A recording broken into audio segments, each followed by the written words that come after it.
А во тема на денот, како што најавив, разговарам со кандидатот за градоначалник на град Скопје од Левица, Амар Мециновиќ. Добро вечер и добре дојдовте. Добро вечер, ви благодарам многу за поканата. Задоволство е да се биде тука и се надевам дека ќе имаме убав разговор. Вчера ја обзнанивте вашата кандидатура, влегувате во трка со поголемите против кандидати. Најпрво, бидејќи доаѓате од позицијата на пратеник, власта веќе ве праша дали ќе поднесете оставка, ќе го направите ли тоа? Првично власта тоа што прво е да го наметне е да влеземе во разглабање на некои работи кои не се релевантни, тоа ќе го ставиме за понатаму во текот на работите. Сега треба да се фокусираме да разговараме за хаосот во градот и за животните прилики на граѓаните кои ги имаат во град Скопје, и тоа е најбитното, затоа што тоа е дебатата од која најверојатно ќе бегаат оние кои владеат со град Скопје 4 години или во континуитет како што се менуваат веќе 25 години. Така да сега ние ќе разговараме за тоа што имаме да го понудиме за граѓаните на град Скопје и да ги актуализираме болките кои сите ние ги чувствуваме како граѓани на Скопје во изминатите 4 години, кога ќе се заврши разглабањето подробно на сите работи кои се од интерес на граѓаните на Скопје, тогаш ќе се вратиме и во политички препукувања со ВМРО ДПМН. Да, ве разбирам. Ве прашувам затоа што знаете Левица досега не била власт, ниту на централно, ниту на локално ниво. Се што може да каже, може да биде многу популистички, многу добро да звучи, немала прилика тоа да го спроведува на дело. Ако во 2021 вашиот лидер вели секој кој што е пратеник треба да поднесе оставка, кога ќе дојде ред вие да го спроведете тоа, треба нели да бидеме принципиелни, а не популистички да настапуваме во зависност од приликите. Затоа мислам дека е важно, затоа што и за други прашања може да се направи аналогија. Апсолутно, искрено ви благодарам ако сметате дека убаво звучи, тоа не е поентата. Сакам убаво да звучи затоа што работите кои ги зборуваме генерално се работите кои народот ги мисли. За таа конкретна ситуација за која потенцирате, јас само ќе направам едно разграничување дека политичките преседани кои ги поставуваат партиите кои владеат со нас се оние преседани кои ние ќе ги инструментализираме против нив исто така. Но таму каде што нема да ги следиме нивните преседанија, тоа е во противправното дејствување, таму каде што тие се експерти, а тоа е во криминалот и во корупцијата, таму нема да ги следиме преседаните, но политиката е поле каде што се инструментализираат разни работи. Повторно ќе кажам, јас сум многу среќен што имаме прилика да разговараме за град Скопје, затоа што во изминатите 24 часа покрај реакцијата и честитката на ВМРО ДПМН јас добив доста честитки и пораки. Веќе во изминатите 24 часа ми се приклучуваат активисти кои се видни во своето полен интерес во градот Скопје, експерти кои веќе го составуваат нашиот тим кој ќе биде составен од луѓе кои работат во самите предпријатија, луѓе кои се експерти во нивната фела, така да над овие луѓе кои се креативниот потенцијал на Скопје само треба да се тргнат политичките пранги и политичкиот притисок за да можат да дишат и да функционираат и да создаваат прилики кои можат да ги создаваат, а тоа е приликите кои им се потребни на нашиот град. Така да сакам да сумирам е дека нашата поента во наредните 2 месеци да создадеме движење кое ќе биде повеќе од еден човек, ќе биде повеќе од една партија, туку ќе биде движење на сите оние кои им е доста да живеат во град кој е заложник на интересите на малкумина, затоа што тоа е навистина така. Јас бев член на Советот на град Скопје и јас увидов дека 3 години единственото нешто што беше константа е приватниот интерес на раководствата на партиите кои го имаат менувано тоа кормило. Зошто Амар Мециновиќ? Што е тоа што вие нудите поинакво од, вие ги нарекувате лични интереси, приватни интереси, јас би рекла на големите играчи на политичката сцена, зошто вие мислите дека нешто поинакво може да направите за градот? Јас како кандидат произлегов од еден процес на евалуација во самата партија Левица која ме кандидира. На едно лично ниво јас можам да ви кажам и дека сум имал недоумици затоа што нормално ова е една голема трка и голема одговорност, особено затоа што сметам дека во нашето општество некогаш искуството го ценат луѓето од годините и сите тие работи, но сепак мислам дека во изминатата година тоа што го постигнавме како парламентарна група е да го вратиме парламентаризмот во Република Македонија. Значи, конечно парламентот во Република Македонија делува на парламент, таму каде што се дискутираат работите и каде што се отвараат клучните прашања, и од друга страна моето искуство како советник, затоа што пак нескромно живееме во доба на дигиталните услуги каде што секој граѓанин може да го провери, дури ги охрабрувам на нивните пребарувачи на Google, на Facebook, значи клучни зборови. Амар Мециновиќ и град Скопје, Левица град Скопје, значи навистина можете да видите дека ние имавме една макотрпна битка во Советот и битка која доколку побрзо влеговме во санирање на проблемите од кога повикуваме уште од 2022 повикувавме за ситуацијата со јавниот превоз, тие работи можеби ќе се санира и немаше да дојде до овде каде што е. Но зошто Амар Мециновиќ, тоа е одлука на левица, но кога веќе сум тука во оваа позиција, јас повторно ќе нагласам, нашата поента не е да се представиме како се знајковци, затоа што обично во Македонија политичарите се перфектни, тие имаат исполнето, не знам, моите против кандидати има исполнето 170% од неговата предизборна кампања и така натаму, затоа што се совршените луѓе, не, апсолутно не. Значи, нашата поента е да пружиме платформа на јавен интерес. Значи, платформа на јавен интерес со која ќе може да се поистоветат многу граѓани кои ги делат истите маки кои ги делиме сите во ова скопско секојдневие. Споменавте вчера приоритети: јавен превоз, јавна чистота, загаден воздух, урбанистички хаос, така. Вие сте трет мој соговорник, кандидат за градоначалник на Скопје. Сите го кажуваат истото и не треба никои теренски анкети, рековте, сте правеле, доволно е да живеете еден и пол ден во Скопје, ќе ги увидите сите овие проблеми. Што конкретно ветувате дека ќе направите за Скопје? Значи, првично, ќе имаме многу прилики да разговараме за програмата подробно, нема сега да ги откриваме сите детали на програмата, ќе збориме малку бегло, но доста доволно јасно за да се разбере која е насоката. Пред се, значи, мора да престане во град Скопје да се деградираат државните услуги кои тој ги дава. Значи, ние во град Скопје имавме прилика каде што јас како советник 2 години се расправавме со двете големи советнички групи, зошто даваат концесии на паркинг, на трговски центри во градот, кога имаме ние свое предпријатие, градски паркинг, скопско предпријатие. На кого тоа Советот на град Скопје му ствара конкуренција? Му ствара конкуренција на предпријатието кое го има основано. Така да пред се треба да прекине да се раситнува капацитетот на град Скопје, а понатаму сакам да ги сврзам сите овие приоритети низ една лична призма. Јас кога растев, верувам дека тоа и многу скопјани го делат, мислам дека има една фаза кога стануваме тинејџери, кога се заљубуваме во градот. Сметаме дека Скопје е најубавиот град што постои на светот, затоа што формираме некои клучни мемории, формираме убави моменти во нашиот, нели, таква формативна фаза како што е тинејџерството. Ама како поминуваат годините, мислам дека потоа полека како тој сјај во однос на сопствениот град да ни се губи во очите, и доаѓаме до еден момент каде што имаме моменти на презир кон сопствениот град, затоа што гледаме каде се наоѓа. Јас мислам дека одговорот е очигледен.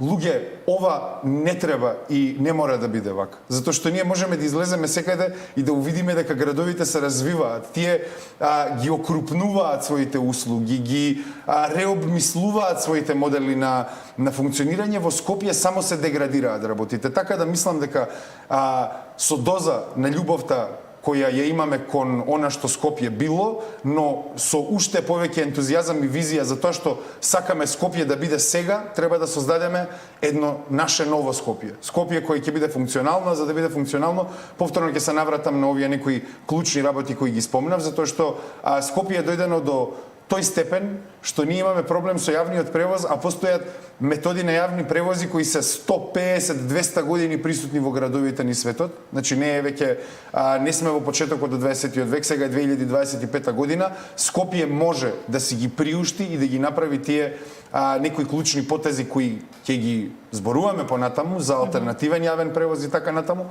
но пред се треба да се почне со набавување на нови автобуси, па носење на нов БУ. Вие сте за БРТ или не? Па за БРТ генерално ние во Советот на град Скопје цело време апелиравме дека треба да се набават нови автобуси пред се, а потоа ќе размислуваме за како тоа во каков модел ќе функционира, да не го избегнувам прашањето. БРТ е сосема окей концепт вака на хартија, тој постои во градови и околу нас во регионот, ама тоа е само еден мал дел од решението кое треба да му се понуди на Скопје.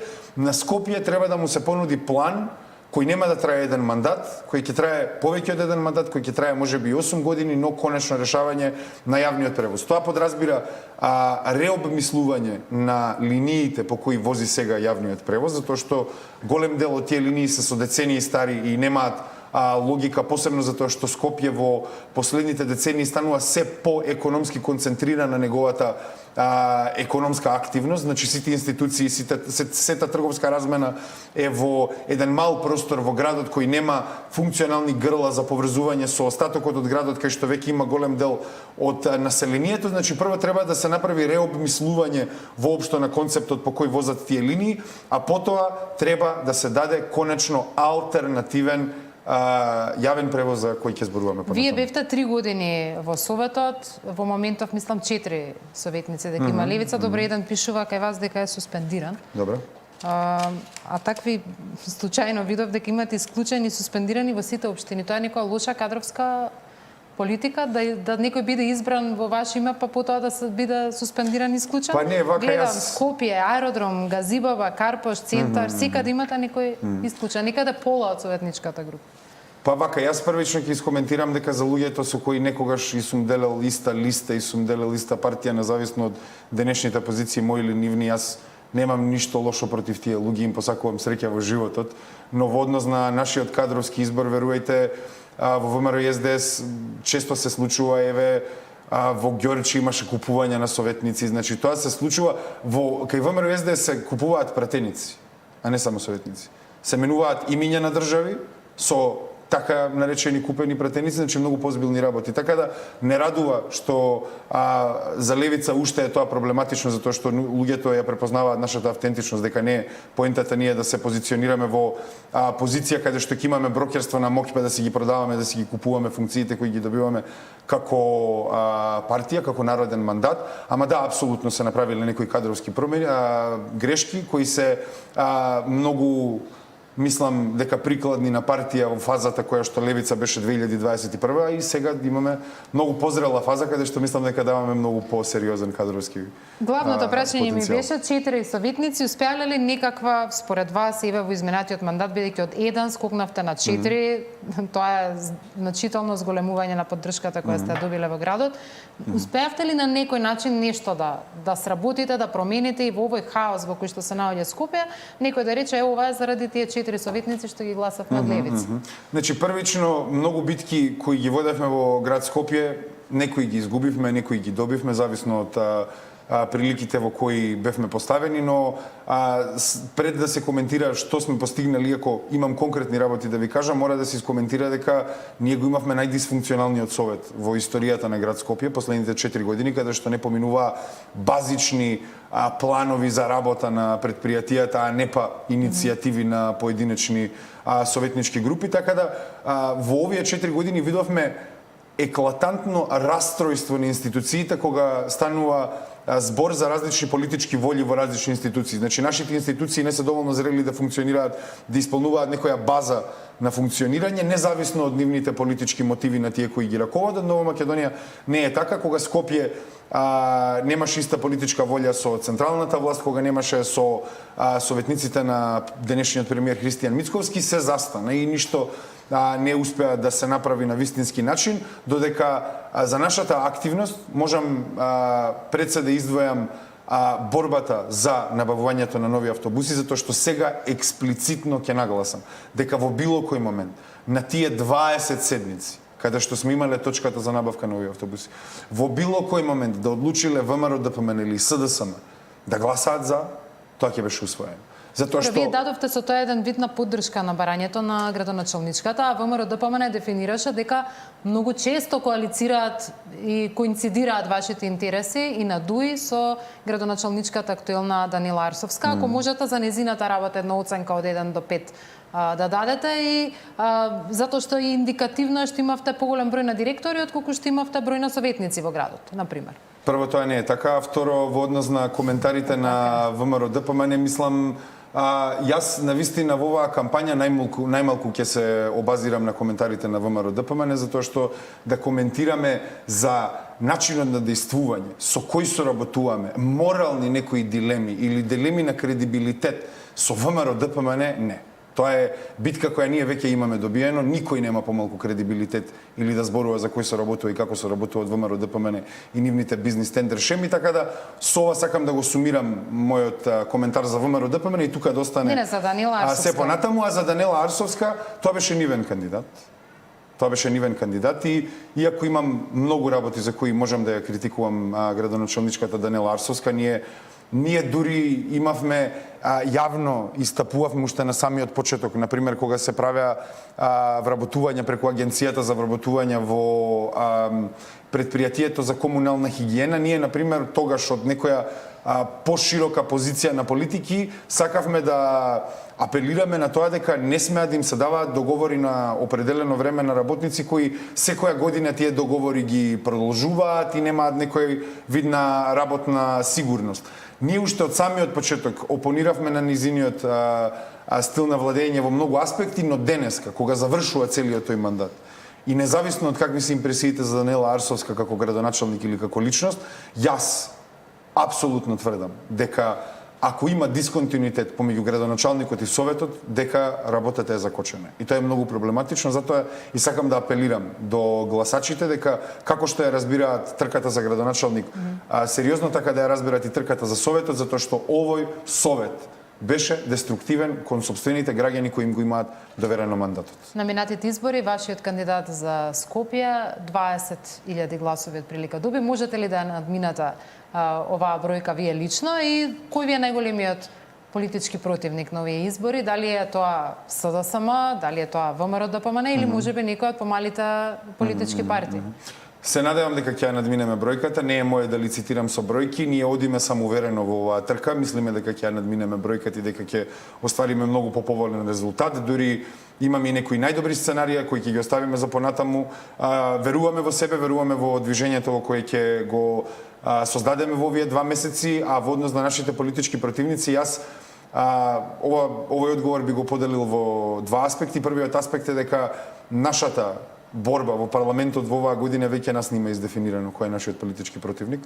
Ние се бориме најмакотрбно против погубните политики на владата и нивната генерална политика, затоа што имаме општини кои во изминатите 4 години ги доведоа во минус, за сега да им вбризгуваат милиарди и милиарди евра преку задолжување, така да нашиот политички непријател е очигледен, а тој се состои... Можна е соработка со СДСМ? Затоа што еве го дефиниравте непријателот, Филипче остави простор левица и СДСМ да соработува. Да, но имаше тука вистинскиот непријател е генерално елитата која ги има спонзорирано владеачките гарнитури во Скопје и пошироко во изминатите 35 години, затоа што овој не е проблем на еден мандат, туку е проблем на повеќе мандати, значи имаме приватизации на капацитетите на град Скопје, имаме ужасни раководења на град Скопје, така да не, нашиот противник ќе биде елитата која ги спонзорира 2 блока кои учествувале на овие избори и ние одиме да создадеме, значи ајде вака само еден коментар на кратко. Јас немам ништо против луѓето кои се мои против кандидати во оваа трка. Но јас имам против платформата на која тие ќе настапат, а тоа е платформата на ВМРО ДПМН и СДСМ. Јас застапувам платформа која е спротивна на нивната платформа која се повеќе и повеќе граѓани не ја прифаќаат како платформа која може да ги представува нивните интереси, така да многу е јасно дека ние се поставуваме против сите погубни политики кои го имаат владење на овој град. За крај уште еден коментар, бидејќи прашањето на учеството на независните беше до последен момент неизвестно, се остави можноста сега со 2 потписи да има учество. Слушаме коментари за предизвикување на можен хаос поради таквата ситуација. Кој е ставот на левица? Стравувате ли вие дека целиот кредибилитет на изборниот процес може да биде нарушен? Пред се левица се покажала како пријателски настроена кон независните листи во 2 мандати кои ги имаме парламентарно. 2021 сакам да подсетам дека имаше обид многу да се зголеми прагот за учество на независни листи, тогаш левица го блокираше носењето на тој изборен законник за да се тргнат такви прагови кои беа предвидени. Тогаш успешно се изборивме да остане тоа демократско право и уставно загарантирана категорија на пасивно избирачко право на сите граѓани. Сега овој пат се обидовме до самиот крај тоа да биде рационален некој праг, предложивме амандмани за намалување на прагот кој сега го предложија во собрание пред 2 недели, така да левица жали што демократските процеси се гушат на начините на кои што се гушат и знаеме кој ги гуши, но во овој момент сме спремни да играме во играта каква и да е и пружаме отворена рака кон сите искрени платформи кои се борат токму против мастадонтот ВМРО, ДПМН, СДС, па независно кој руво го носи во овој момент. На сите пружаме рака затоа што сме спремни да соработуваме за доброто на нашиот град. Амар Мециновиќ, во тема на денот, благодарам за гостувањето и ова првично представување. Благодарам многу.